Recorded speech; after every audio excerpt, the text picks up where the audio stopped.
Hello there. So you want to know how you can simply go ahead and cancel Canva Pro subscription before renewal? Well, in order to go ahead and cancel your Canva Pro subscription before renewal, you must navigate to the billing and plans section within your account settings on a web browser. The cancellation process depends on how originally you signed up.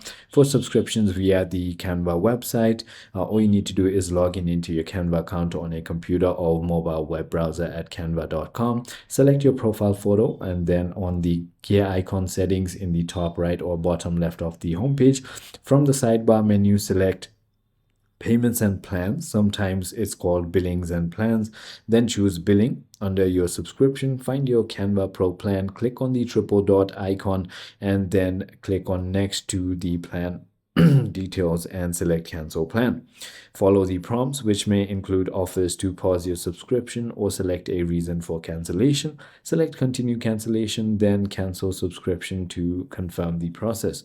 You will receive a confirmation message, and the billing page will show the date until which you have or you still have access to the pro features. I hope this video clarified a lot for you. If it did, hit that like button, and I'll see you on the next one.